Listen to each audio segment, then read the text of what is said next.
There's no question that the black holes at the centers of galaxies have a profound influence on their surrounding. They send out these huge jets moving at almost the speed of light. And those jets can send shock waves into the surrounding medium and change their surroundings completely. They have a dramatic influence. Not only can they blast away huge quantities of gas, but they may even sterilize the galaxy so new stars can't form. The supermassive black holes at the center may be responsible for limiting the size of galaxies. In principle, galaxies can grow to very, very large sizes, and what we see in the universe is that they don't. And we think that the supermassive black holes at the center may be the culprit. They may be responsible for preventing runaway growth of galaxies. We usually think of black holes as God's dumpster, but they really are actors on the galactic stage.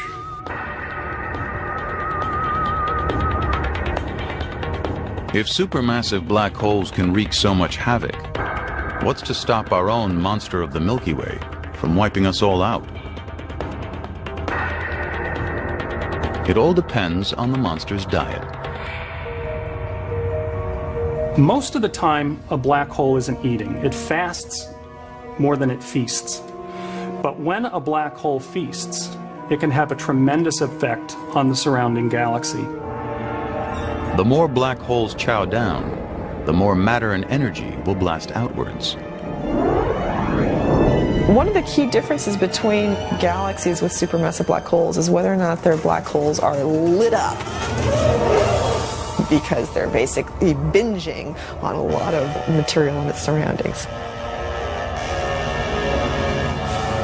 For years, our black hole seemed to be fasting, and the Milky Way was peaceful. But in 1999, the Chandra Space Telescope detected a powerful signal from the galactic center. Station 34, Chandra OC. An explosion near the event horizon. Is this the beginning of a black hole binge? For trackers of the galactic center, the blast is a wake-up call. It was a hot piece of news. A remarkable fact for all of us was, for many years, how inactive the black hole was. And all of a sudden we saw, well, there's an object there which wasn't there before. Reinhard Genzel has been watching the galactic center for nearly 2 decades. Like Andrea Ghez, he's been tracking the orbits of stars, helping to prove the existence of a black hole at the heart of the Milky Way. Now both Genzel and Ghez will shift their focus and try to measure the black hole's appetite. One of the big mysteries about the black hole at the center of the galaxy is when we see emission matter falling onto the black hole, or rather the black hole eating up its surroundings. Genzel and Ghez are joining a worldwide effort. Chandra in orbit will take X-ray pictures of the galactic center. At the same time, 5 major observatories on the ground will probe the black hole, all trying to count calories. Genzel heads south to Chile, while Ghez and Becklin climb a mountaintop in Hawaii. Telescope time is precious. There's no room for mistakes. When you're there, it's an incredible rush. I mean, you're very much on for the few nights that you're there, hoping the weather cooperates, hoping that the instrument cooperates. How's the Yak 4 look on the oscilloscope? Does the timing look okay? Better now. Okay, let's see if there's something there. Madeline, we're ready to go? The teams have 5 short nights to find out how much the black hole is eating by measuring the energy that flares out. Zoom in a little bit more. All right, so first night. Doesn't look like we've got any flares. Chandra headquarters in Cambridge, Massachusetts. The first night turns up only noise. 4 more chances, guys. Night 2. Chile has problems. No, We have to redo the acquisition of it. Even if there are flares, the Chilean telescope can't see them. The correction was not stable. Yeah, unstable.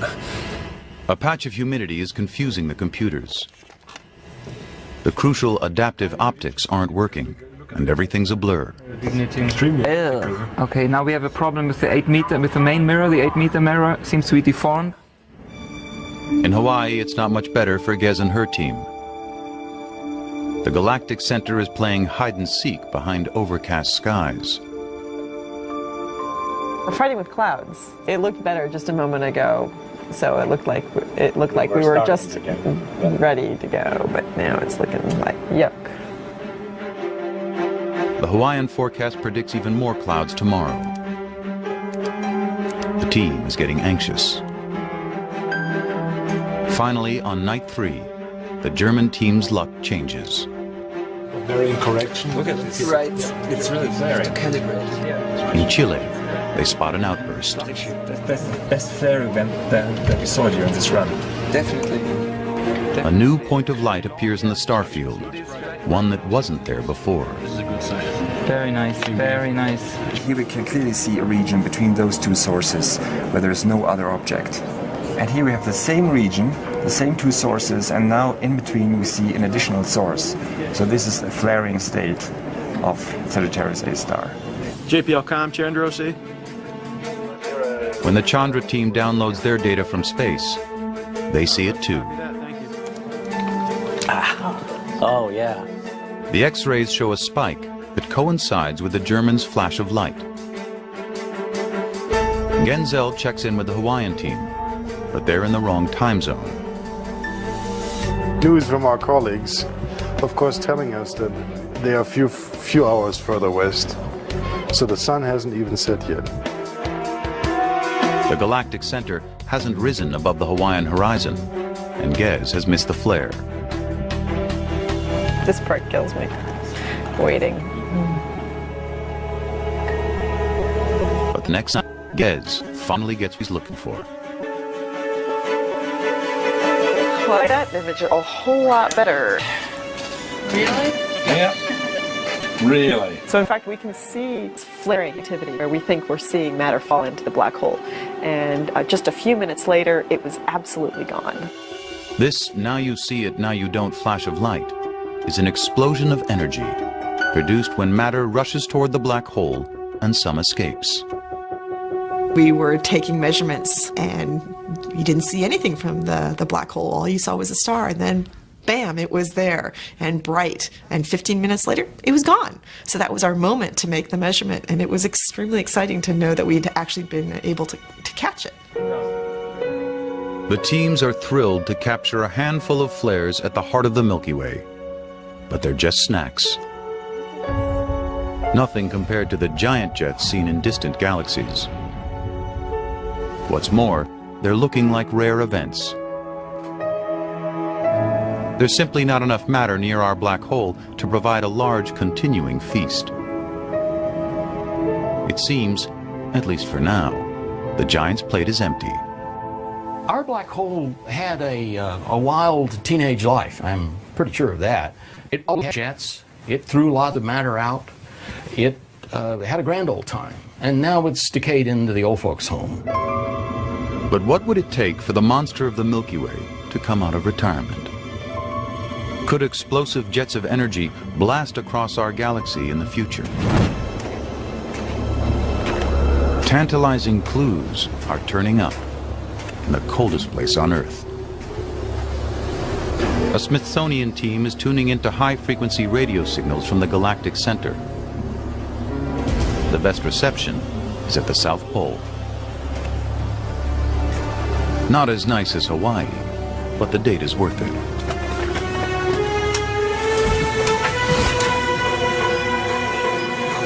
There's some of the gas falling in toward the black hole in the galactic center.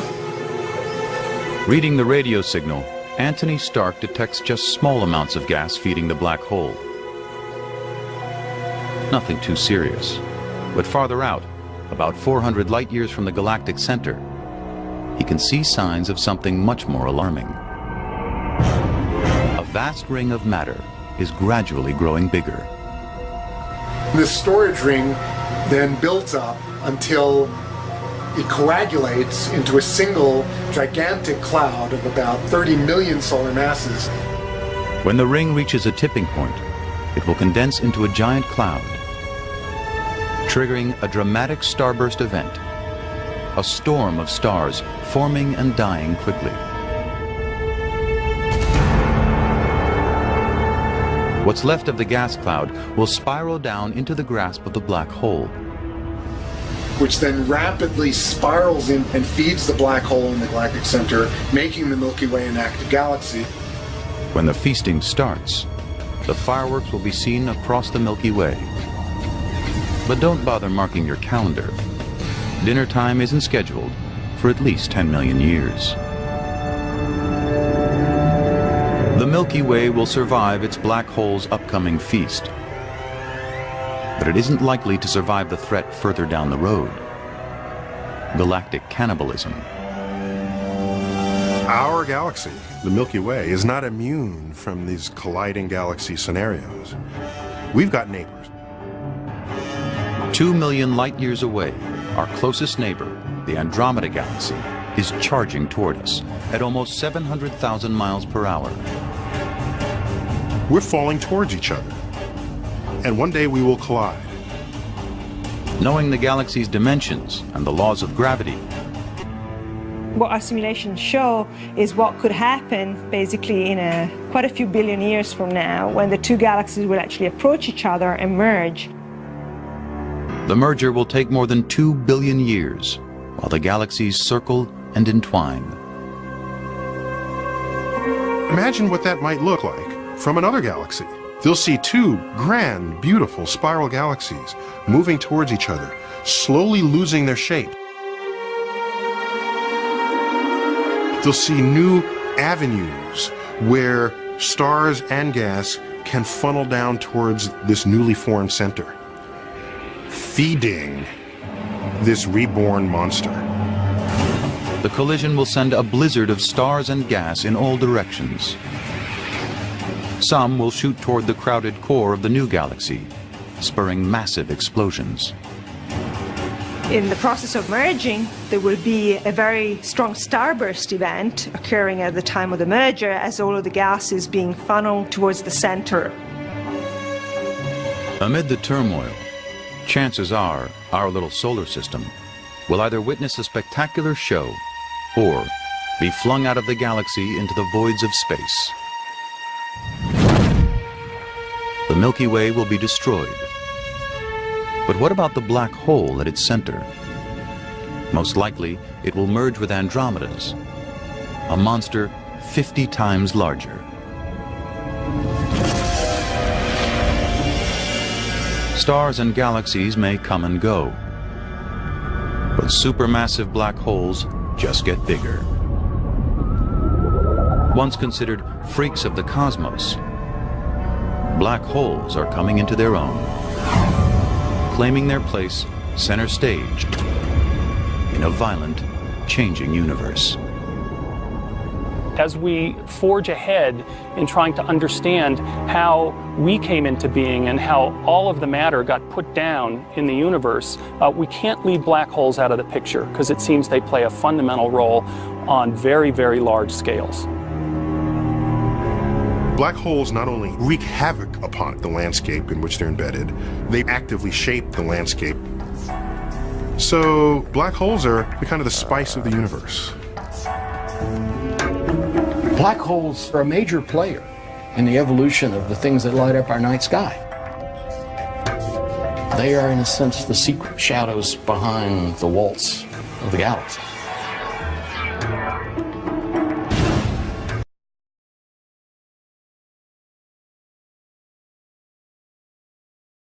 On the monster's diet. Most of the time, a black hole isn't eating. It fasts more than it feasts. But when a black hole feasts, it can have a tremendous effect on the surrounding galaxy. The more black holes chow down, the more matter and energy will blast outwards. One of the key differences between galaxies with supermassive black holes is whether or not their black holes are lit up. For preventing runaway growth of galaxies.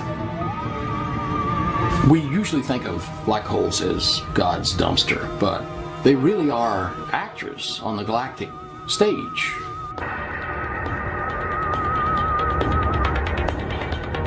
If supermassive black holes can wreak so much havoc, what's to stop our own monster of the Milky Way from wiping us all out? It all depends. Because they're basically binging on a lot of material in its surroundings.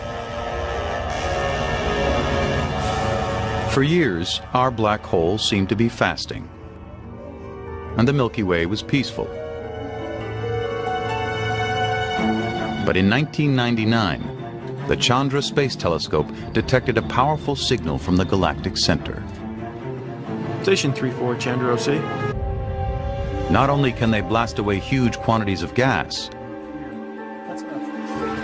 but they may even sterilize the galaxy so new stars can't form. The supermassive black holes at the center may be responsible for limiting the size of galaxies. In principle, galaxies can grow to very, very large sizes, and what we see in the universe is that they don't. And we think that the supermassive black holes at the center may be the culprit. They may be responsible.